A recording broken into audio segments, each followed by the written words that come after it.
आगे बढ़ते हैं और बाकी में एक सेंस बन रही है। कल वैसे मर्सिडीज़ के सीईओ आए हुए थे, इंडिया सीईओ वहाँ पर इवेंट में। उनसे पूछा गया था तो उन्होंने कहा था कि ये बेस्ट एवर नवरात्रि होगी उनकी कंपनी के लिए, और ऑटो कंपनियाँ एक्सपेक्ट कर रही हैं कि ये अब तक की बेस्ट नवरात्रि पीरियड हो। और इसका ऑब्वियसली एक हिस्सा जो पिछले 2 दिनों का थोड़ा सा पेंटअप डिमांड है वो भी है, लेकिन फिर भी ओवरऑल एक सेंस बन रही है कि ये महीना जो है ये थोड़ा सा एक अच्छा हो सकता है ऑटो कंपनीज़ के लिए। और अगर आप मारुति और hyundai को देखें तो उन्होंने डेटा भी पेश किया है कि अब सबसे शानदार एक दिन की सबसे शानदार बिक्रीज में से रही है ये। मारुति का 35 साल का सबसे शानदार रिस्पॉन्स है। 80,000 इंक्वायरी हुई और 25,000 कारों की डिलीवरी हुई एक दिन में, ध्यान रखिएगा ये, और 30,000 भी पहुंच सकती है वो डिलीवरी उनके हिसाब से। अच्छा, इसमें एक और चीज़ छुपी है क्लियरली कि जीएसटी कट का असली इम्पैक्ट जो है ना वो भारत में दिखाई देगा। हम भारत वर्सेस इंडिया जो डिस्कस करते हैं ना, छोटी कारें जो है, जैसे सबसे ज़्यादा छोटी कारों में करीब 50% के करीब उनकी सेल्स रही है। अब छोटी कारों में एक्चुअली जीएसटी कट का सबसे कम इम्पैक्ट है, सबसे ज़्यादा बड़ी कारों में, लेकिन परसेंटेज के हिसाब से, लोगों के परचेजिंग पावर के हिसाब से, एक होता है ना, मैं अपनी पहली गाड़ी खरीदना चाहता हूँ। बहुत लोगों का सपना होता है कि मैं अपनी पहली गाड़ी खरीदना चाहता हूँ।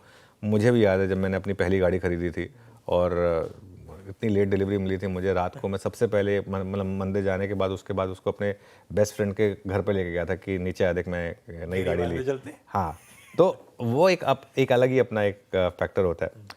hyundai ने पिछले 5 साल में किसी एक दिन में सबसे ज़्यादा गाड़ियाँ बेची, 11,000 गाड़ियों की डिलीवरी की hyundai ने। तो ये पहले एक डेटा हो गया।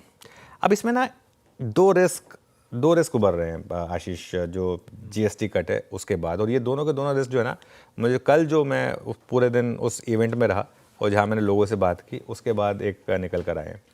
पहला तो ये है कि देखिए, ब्लिंकिट पे मैं सामान ऑर्डर कर रहा हूँ, मुझे कोई रेट डिफरेंस नहीं दिख रहा है, जो पहले था वही आज भी है।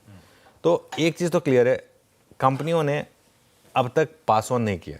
हालांकि बहुत स्ट्रिक्टली बोला गया उनको कि आपको पास ऑन करना है। ऑटो कंपनी ने तो कर दिया, ऑटो कंपनी ने तो आती कर दिया था। ऑटो कंपनीज को तो ज़रूरत भी थी क्योंकि वो और उनके लिए तो क्लियर एक उसमें उनको कोई दिक्कत भी नहीं है। एफएमसीजी कंपनियां अजीब है। एफएमसीजी कंपनियां क्या कह रही हैं, अब कल जैसे डाबर के सीईओ आए हुए थे, वो कह रहे थे अब हमारे लिए ना ये प्राइस पॉइंट है इंडिया में, जैसे अब 1 रुपये की एक कैंडी बिकती है, या 5 रुपये की चॉकलेट बिकती है, या 10 रुपये का एक बिस्किट का पैकेट बिकता है। बोला हम उस 1 रुपये को अभी 93 पैसे नहीं कर सकते, हम उसका थोड़ा साइज़ बढ़ा देंगे। ऐसे ही 5 रुपये वाले का थोड़ा सा लगेगा, उसमें थोड़ा टाइम लगेगा, जो भी है, लेकिन मतलब वो फिर क्लीन कट नहीं हुआ। अगर आप देखें तो जीएसटी का जो है वो उस तरीके से तो ये एक रिस्क निकल कर आ रहा है। दूसरा रिस्क एक और निकल कर आ रहा है जिसकी अभी तक कोई बात नहीं कर रहा है। अब आपने अनाउंस कर दिया कि मर्सिडीज़ बेंज है फॉर एग्जांपल, वो 8 लाख रुपए कम हो गई है। अब एकदम से स्टेट कोई सोचेगा कि क्यों ना मैं अपना रजिस्ट्रेशन बढ़ा दूँ, थोड़ा सा रोड टैक्स, थोड़ा सा जो मतलब रजिस्ट्रेशन का स्टेट का चार्ज अलग होता है ना, क्यों कई लोग दूसरे स्टेट में रजिस्ट्रेशन कराते हैं क्योंकि उस स्टेट में रजिस्ट्रेशन कम होता है। तो ऐसे अब एकदम से एक स्टेट उठकर बोलेगा कि चलिए ठीक है मैं अपना रजिस्ट्रेशन बढ़ा देता हूँ थोड़ा सा।